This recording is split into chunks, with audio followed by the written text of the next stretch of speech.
네, 개인 상담 이론과 실제 14주차 3차 시 수업 시간입니다. 자, 우리는 이제 오늘이 우리가 공식적으로 우리 학교에서 정한 수업은 오늘 수업이 우리가 지난 시간에 했던 거와 마찬가지로 14주차 마지막 수업이고, 이제 우리가 하는 다음 주 수업은 우리가 이제 보강 수업을 하고 이제 마무리가 됩니다. 그리고 15주차 때는 우리가 학교에서 기말고사 시험을 치고 이제 모든 수업이 이제 종강을 하게 된다라고 여러분들이 이해하시면 될 것 같습니다. 자, 그래서 지난 시간에 우리가 게슈탈트에 대해서 살펴보고 있는데, 이 게슈탈트에 대해서 마지막 부분 조금 더 언급을 하고, 우리 인지행동 치료에 대해서 우리가 앞에 물론 이제 우리가 목요일 수업 시간에 보강 수업 시간에 마지막 한 번 더 다루겠지만, 그 내용을 우리가 앞서 조금 살펴보고 수업을 마무리하도록 하겠습니다. 자, 그래서 우리가 게슈탈트는 지난 수업 시간에도 우리가 계속 다뤘던 내용인 것처럼, 사람은 누구나 내면에 자기가 추구하는 그러한 이제 어찌 보면 하나의 모습이 있겠죠. 그것을 사람들은 자기가 계속 시간이 지나면서 그것을 완성해가고자 하는 그러한 이제 삶을 살게 되는데, 누군가는 자신이 이상으로 살아가고 싶어하는 그런 이상적인 삶이 있을 수도 있고, 또 누군가는 우리가 구체적으로 자신이 뭐 이루고자 싶어하는 뭐 그러한 꿈이 있을 수도 있고, 그러니까 이렇게 이 모든 것들은 사람은 그래서 끊임없이 계속해서 자신만의 이 게슈탈트를 완성해가는 그런 이제 유기체가 바로 우리 사람이다라고 말씀을 드렸습니다. 그래서 여러 학자들의 이제 이 말을 빌려서 보면은 이 게슈탈트 치료에 있어서는 지금 여기, 왜냐하면은 과거는 이미 지나와 버렸고 미래는 아직 존재하지 않는 것입니다. 그렇기 때문에 미래는 어떻게 바뀔지도 모르고, 물론 이제 여러 학자들에 의하면은 과거가 있었기 때문에 지금이 있는 것이고 지금의 모습이 미래를 만들어간다, 이렇게 다양하게 보는 학자들도 많이 있습니다. 하지만 게슈탈트 치료에서는 우선은 이미 과거는 지나왔기 때문에 더 이상 우리가 돌아갈 수도 없고 존재하지 않는 것입니다. 그리고 미래는 아직 오지 않았다는 거죠.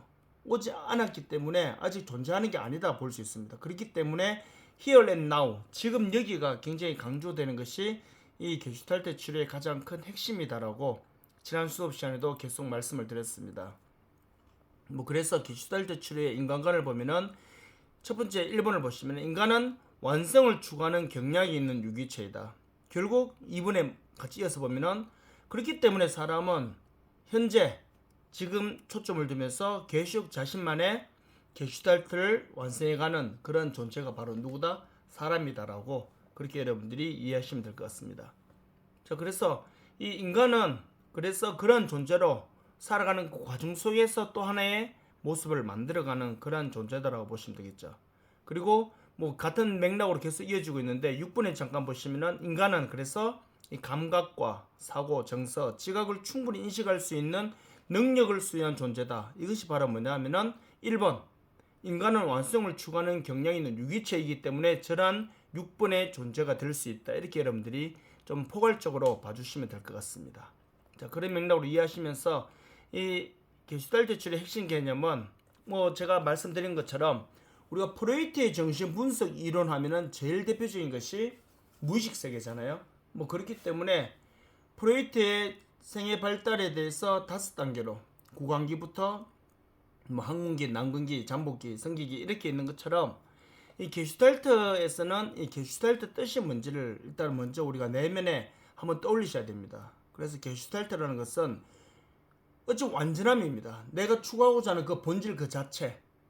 그렇기 때문에 그것을 의미하는 이제 단어인데, 용어인데, 자, 밑에 이어보면 사람이 게슈탈트를 형성하는 이유는 결국 뭐냐면은 자신의 욕구나 또는 감정을 유의미한 행동으로 만들어가면서 그것을 완성해서 이루고자 하는 것이기 때문에 사람은 어찌 보면은 이제 그 완전체를 추구하는 그런 게슈탈트를 계속 완성해 가고 있는, 만들어 가고 있는 그런 존재다라고 여러분들이 이해하시면 될 것 같습니다. 자, 이렇게 일단 봐주시고요. 자, 그리고 이제 이어서 미해결 과제, 뭐 이 내용도 같이 우리가 보았던 내용들인데, 생애 초기에 뭐 사고나 감정이나 반응이 표출되지 않아서 일정 시간 경과 후에도 개인의 기능에 영향을 미치면서 현재 생활을 방해하는 과거로부터 이 감정을 우리가 여러 가지로 표현하는 것이 저런 미해결 과제의 내용이다라고 보시면 되는데, 사실 우리가 게슈탈트 치료에서는 미해결 과제는, 자, 두 번째 간 보세요. 현재에 초점을 맞춘 알아차림을 제의하는 정서적 찌꺼기를 생성한다 했는데, 결국에는 내가 이루지 못하고, 다시 말하면은 내가 과거에서 해결하지 못한 것이, 그것이 지금 내 삶의 현재의 나의 게슈탈트의 찌꺼기로 문제로 남아있다, 이런 거죠. 그렇기 때문에 게슈탈트 치료에 보면은 미해결 과제에 대한 저런 이제 어찌 보면은 해결 기법 뭐 이런 것들이 많이 나타나고 있습니다. 많이 실행되고 있죠. 뭐 예를 들어서 프로이트의 정신분석 이론에서 이 무의식 세계에서 해결되지 못했던 그런 고착적인 문제, 그런 것들을 우리 해결하기 위해서 어떻게 해야 됩니까? 프로이트는 이렇게 표현했죠. 그걸 스스로 해결할 수 있는 역량이 자신이 만들어 간다고 봤습니다. 그것의 대표적인 것이 바로 뭐냐면은 자아 방어 기제. 이것은 프로이트는 이런 식으로 말했는 것처럼 이 게슈탈트 치료에서도 이 미해결 과제가 결국에는 과거에 해결되지 못했던 그러한 이제 어찌 보면은 나쁜 감정들, 우리가 지금 프린트물에 지금 PPT 보이는 것처럼 뭐 정오나 고통이나 뭐 죄책감 이런 것들이 그럼 지금 나를 방해하고 있는 거죠. 그렇기 때문에 결과적으로는 계속해서 우리가 자신만의 이 완전한 게슈탈트를 이루어가기 위해서는 저러한 이제 어찌 보면 미해결 과제와 관련된 저러한 핵심 개념으로 적용해봄으로 자신의 과거를, 물론 이제 과거가 지나왔기 때문에 거기에 계속 초점을 두는 건 아닙니다. 게슈탈트 치료는. 하지만 과거에 해결되지 못했던 저런 감정적 요소들이 지금의 자기가 만들어가는 게슈탈트에 어찌 보면은 해방을 하고 있다 보시면 되겠죠. 방해를 받는 거죠. 그렇기 때문에 저런 미해결 과제라는 저런 이제 활동지를 통해서 그 문제를 해결하기 위한 방법도 게슈탈트 치료의 하나의 방법이다라고 보시면 됩니다. 그리고 알아차림, 인지되는 거죠. 이 내용은 우리가 오늘 끝부분에서 잠시 우리 인지행동 치료에 대해서 우리가 같이 살펴볼 내용들이기 때문에 크게 우리가 어렵지 않게 이해하실 수 있을 것 같습니다. 거기 가서 보시면 될 것 같고요. 그리고 우리가 초반부터 계속 강조했던 거, 바로 게슈탈트 치료는 지금 여기, 이 부분에서 우리가 굉장히 강조되는 내용이고 잘 아는 내용들이기 때문에 우리 선생님들께서 이 게슈탈트 치료를 항상 여기입니다. 그래서 두 번째 거 보세요. 삶은 영원한 현재라고 그랬어요. 지금 현재가 있기 때문에, 물론 다른 학자들도 그렇게 표현을 많이 합니다. 미래는 결국 지금 현재에 내가 만들어가는 거라고. 그렇기 때문에 내가 지금 현재의 모습이 어찌 보면은 게슈탈트가 잘 될 때, 앞으로 내 미래는 계속 그런 방향으로 잘 되어 간다라고 그렇게 우리가 이해하시면 될 것 같죠. 뭐 그런 식으로 일단 이해하시면 될 것 같고, 제일 마지막 거 한번 보세요. 게슈탈트 치료에는 이 내담자가, 즉 상담을 받으러 온 자가 지금 여기에서 일어나는 here and now, 지금 여기서 일어나는 일을 알아차리고 충분히 경험하도록 어떻게 하기 위해서 돕는 거. 왜? 지금 이 말 그대로 물론 이제 인지행동 치료나 행동 치료나 아니면 인본주의 치료나 그리고 게슈탈트 치료나 이 치료를 필요로 하는 이 욕구가 결핍된 이 내담자들은 결국에는 뭐냐면은 자기가 뭔가를 해결하기 위해서, 뭔가를 채우기 위해서 지금 오고 있단 말이에요. 그러면은 자기가 지금 현재 인지되지 못하는 게 뭐가 있는지, 자신에게 현재 결핍되어 있는 것이 무엇인지, 이런 것들을 알아차려야 된단 말이에요. 그러기 위해서는 게슈탈트 치료에서는 지금 너가, 즉 상담받으러 온 너가 여기에서 너가 지금 알아야 될 게 뭔지, 너가 인지해야 될 게 무엇인지, 너가 알아차리고 그 문제를 넘어가야 될 것이 무엇인지를 너가 충분히 익힐 수 있도록, 경험할 수 있도록 알아차릴 수 있도록 뭐 한다는 거예요. 도와주는 게 바로 뭐냐 하면은 지금 여기라는 이러한 활동지 프로그램으로 하는 게슈탈트 치료 방법이다, 이렇게 보시면 됩니다. 그렇기 때문에 뭐 크게 어렵지 않게 여러분들이 이해하실 수 있는 내용이다 보시면 되겠죠. 뭐 상담 기법도 보시면은 뭐 여러 가지 상담 기법은 우리가 어떤 이제 치료 방법 기법을 활용한다 하더라도 이 상담에 있어서의 치료 기법은 큰 틀을 벗어나진 않습니다. 뭐 다시 말씀드리면은 어찌 보면 그 맥락에서 많이 이루어지기 때문에 조금 더 어찌 보면은 좀 차별성을 둔 그러한 개념들만 우리가 이해하시면은 크게 어렵지 않게 이 부분도 이해하실 수 있을 걸로 그렇게 사료가 되어집니다. 자, 일단 여기까지가 우리가 학교 수업 시간에도 계속 살펴보았던 이 게슈탈트 치료에 대해서 우리가 다시 한 번 더 마지막 정리를 하였고요. 자, 이번에는 마지막 이제 수업 내용 마지막입니다. 우리 인지행동 치료. 자, 인지행동 치료는 우리가 여러분들이 말 그대로 수업 시간에 이제 다시 한 번 또 다루겠지만 우리가 온라인 수업을 하게 되면은 이제 제일 한계점, 온라인 수업의 단점은 바로 무엇이냐면은 우리 선생님들과 어쩌면 어떠한 사례를 들어서 서로 소통하고 커뮤니케이션을 가지고 이게 안 되죠. 그렇기 때문에 제가 우리 선생님들 지금 어느 정도 이해를 하고 계시는지 뭐 그런 것들이 인지가 안 되기 때문에 결국 어떻게 됩니까? 그렇죠. 무슨 당연히 되었다고 생각하면서 넘어가게 되면 나중에 문제가 발생할 수 있겠죠. 그렇기 때문에 여기서 나오는 인지가 된다는 거는 내가 뭐 그 발생하는 그 상황과 그 현실에 대해서 내가 인지된 걸로 통해서 나는 뭘로 나타나 그게 행동으로 나타나거든요.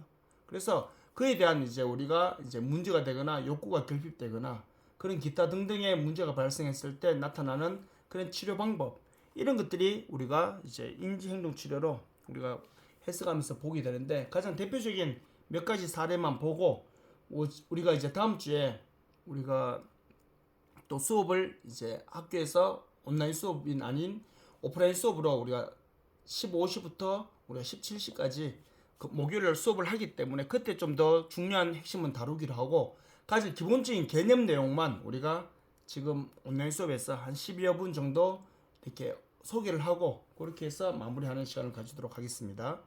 자, 우리가 인지행동 치료는 자 수업 내용을 잠깐 볼까요? 수업 자료에 보면 두 번째 자료 한번 보세요. 자, 단일 치료법이 아니라 그랬어요. 단일 치료법이 아닌 경우가 사실 의외로 많이 있습니다. 왜냐하면은 사람은 우리가 제가 수업 시간에도 말씀을 드렸잖아요. 한 가지 사람은 다양하잖아요. 똑같은 상황에서도 서로 다르게 반응할 수도 있고 사람마다 뭐 생각하는 거랑 표현하는 방법이 다 제각각이기 때문에 사람마다 여러 가지 표현 방법도 다르고 그렇기 때문에 한 사람을 연구하는 데 있어서 즉 사람을 연구하는 데 있어서 특히 우리 사회과학에서는 한 가지 유일한 학문 물론 사람을 대상으로 하는 것이기 때문에 이 창조적인 좀 유일한 학문은 맞지만 단일 학문으로 모든 사람의 이 패턴과 사람들의 심리를 다 이해하고 정리한다는 것은 굉장히 문제가 될 수 있겠죠. 그래서 단일 학문이 아니라 다학제적 학문으로 우리가 사람에 대해서 개입을 합니다. 물론 마찬가지입니다. 사람에게 있어서 치료 방법도 마찬가지입니다. 우리가 어떤 똑같은 질병이 걸렸다 하더라도 치료하는 방법은 물론 다 비슷할 수 있습니다. 대부분 많이 활용되는 것, 통계적으로 많이 우리에게 알려진 그리고 치료 어찌 보면은 치료 가능성이 통계적으로 확률적으로 이렇게 잘 되어 있는 그런 방법을 활용하지만 우리가 잘 알고 있듯이 어떤 질병에 걸렸거나 아니면 심리적인 그런 문제에 부딪힌 이러한 내담자에게 환자에게 기존에 어떤 사람에게 잘 적용되었다고 해서 그 치료 방법과 상담 기법이 새로 발생한 그 환자에게 100% 무조건 된다고 볼 수는 없습니다. 물론 확률적으로 기존에 검증된 것들이 잘 될 가능성은 있지만 모든 사람에게 모든 방법이 다 한 가지 방법이 다 적용된다고 볼 수는 없겠죠. 그렇기 때문에 단일 치료법이 아니라 통합적 치료 모델 그것이 어찌 보면 굉장히 많이 활용되고 있는데 자 내용 그대로 읽어보면은 단일 치료법이 아니라 통합적 치료 모델 중 경험적 연구를 통해 밝혀진 내용을 유기적으로 수용한 모델이 바로 뭐다? 말이 좀 어렵죠. 이게 인지행동 치료 모델이다 보시면 됩니다. 그래서 세 번째 거 한번 보세요. 시간 제한적 기법으로 적절하고 치료적 치료를 중시할 뿐 아니라 자 근데 여기서 이제 중요한 거는 우리가 일반적으로 알고 있네요. 심리 교육 방법 이건 너무나 다른 데서 다 하는 방법 그리고 연역법은 답을 이미 먼저 주는 거죠. 이미 정답을 갖고 출발합니다. 뭐 예를 들어서 뭐 소크라테스 우리가 이거 방법 잘 아시잖아요. 근데 저기서 지금 두 번째 우리 수업자는 소크라테스식 질문법과 연역법에 나오는 우리가 실존주의자들이 사는 방법과 그 소크라테스는 다른 방법입니다. 예를 들어서 연역법 우리 선생님들 너무 잘 아는 거 이미 답을 갖고 나온 모든 사람은 죽는다. 이미 명제가 나와버렸죠. 모든 사람은 죽는다. 소크라테스는 사람이다. 고로 소크라테스도 죽는다. 답이 나오고 하나하나 풀어가는 게 연역법. 반대로 하나하나 만들어가면서 마지막에 답을 이끌어내는 건 귀납법. 그렇기 때문에 이 연역법과 심리교육 방법은 이미 잘 아는 방법인데 소크라테스식 질문법이라는 게 있어요. 우리가 더 명제화시키고 세분화시키면서 하는 방법이 있는데 이거는 우리가 통상적으로 이게 말로 하는 것보다 제가 목요일 수업 시간에 우리 오프라인 수업 시간에 보통 한 6가지 단계는 아니고 6가지 보통 활용법이 있는데 그 방법을 제가 말씀을 드리겠습니다. 사례를 들어가면서 하면은 충분히 쉽게 이해하실 수 있거든요. 그래서 이 소크라테스식 질문법 이 부분은 제가 이 다음 주 목요일 수업 시간에 제가 한번 온라인 수업 시간이 아닌 이 오프라인 수업 시간에 사례를 들어서 자세히 설명드리도록 하겠습니다.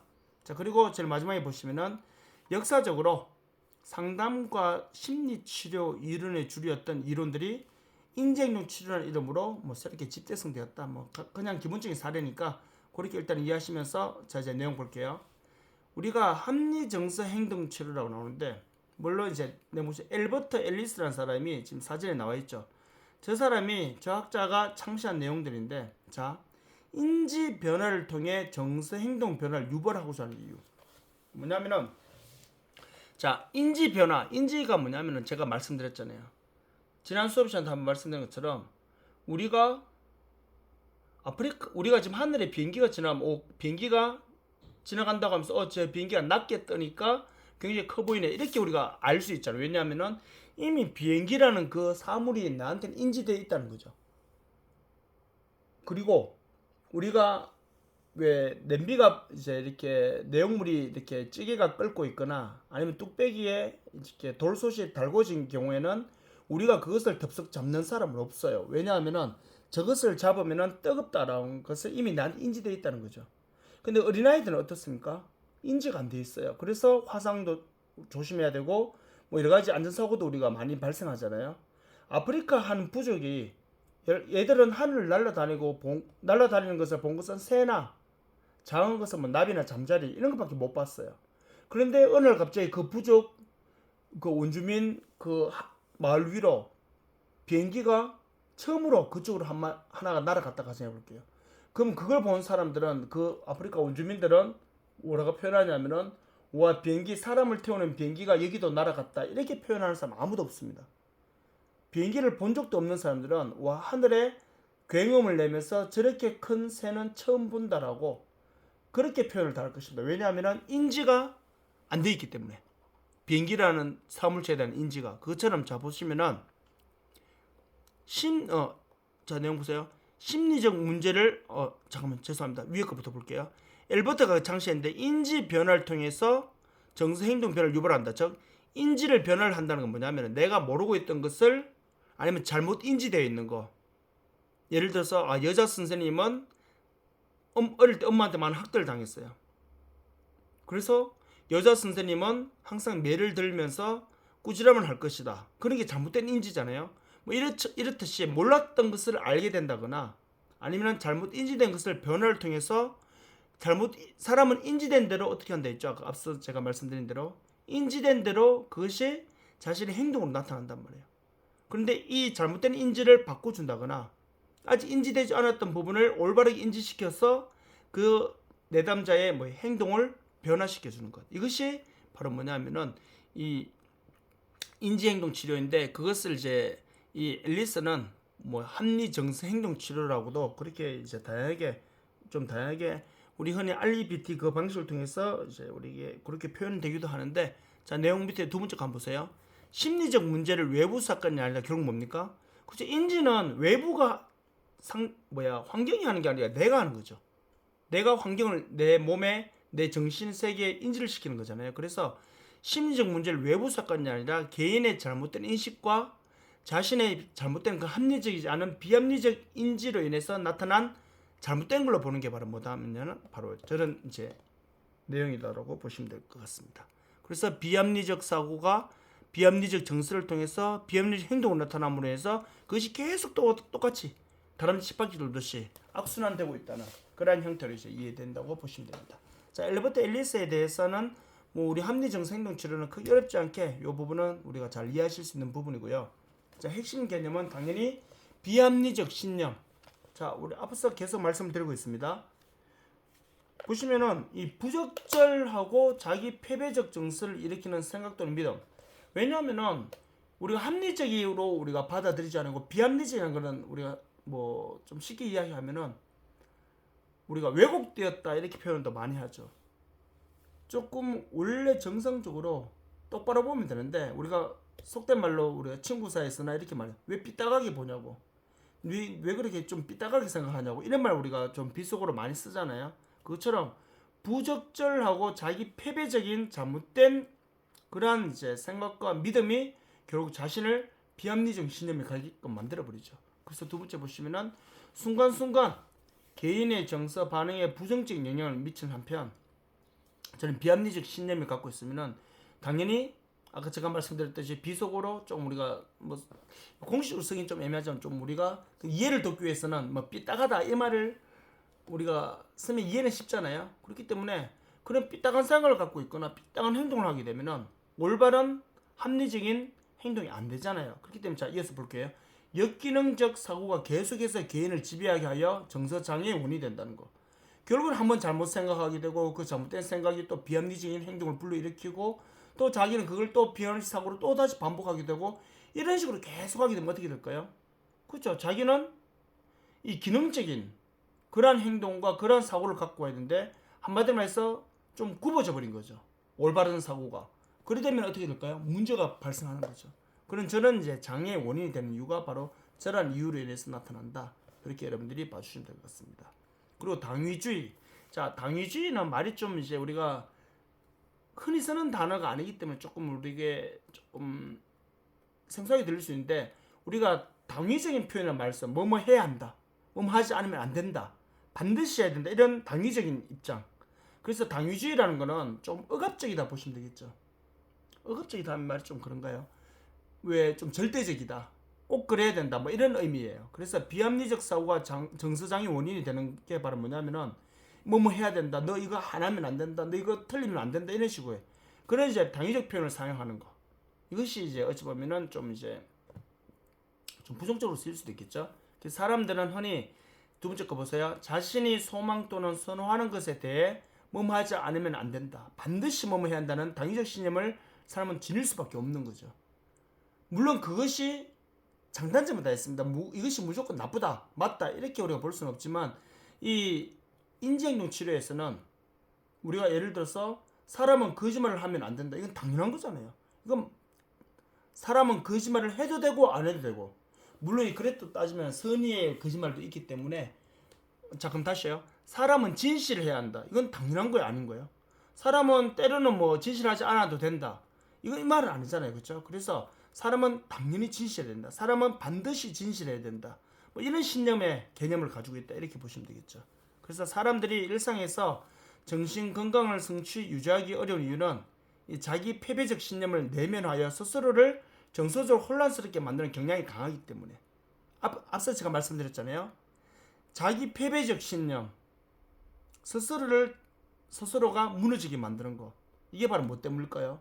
이 비합리적 잘못된 신념과 인지를 통해서 그런 식으로 이제 엮어가게 되는 내용들이다 보시면 되겠죠. 자 그리고 정서장애 뭐 이거는 우리가 너무 잘 알고 있는 비합리적 신념에 의해서 동반되는 뭐 부적절한 정서나 심각한 정도의 불안 뭐 이런 것들이 우리 삶의 내면에 이제 심리적인 부분에 장애를 일으킬 수가 있겠죠. 뭐 이런 내용들이 이제 계속 이어지게 되는데 자 우리 선생님 다음 그래서 그 수업 시간에는 우리가 앞서 말씀드렸던 제가 제일 첫 번째 이 소크라테스식 질문법 내용하고 그리고 이 핵심 개념에서 다시 한번 더 중요한 부분을 언급하면서 정서장애 이 부분 해서 우리가 상담의 목표가 무엇인지 인지행동 치료에 그리고 상담 기법은 어떻게 되는지 이 내용을 우리가 구체적으로 살펴보면서 다음 주 우리가 보강 마지막 수업 시간에 오프라인 수업 시간에 이 내용을 다루고 그리고 우리가 시험 기말고사 시험 문제와 관련된 내용들을 한번 공지해 드리고 이어서 우리가 또 이제 다음 주 보강에 대한 또 이제 우리가 뭐랄까요 오프라인 2시간 수업하고 온라인 수업 1시간도 하게 되어 있거든요. 그래서 그 내용까지 하면서 모든 수업을 마치도록 하겠습니다. 자, 오늘 수업은 여기까지고요. 다음 주 목요일 수업 시간에 뵙도록 하겠습니다. 수고하셨습니다.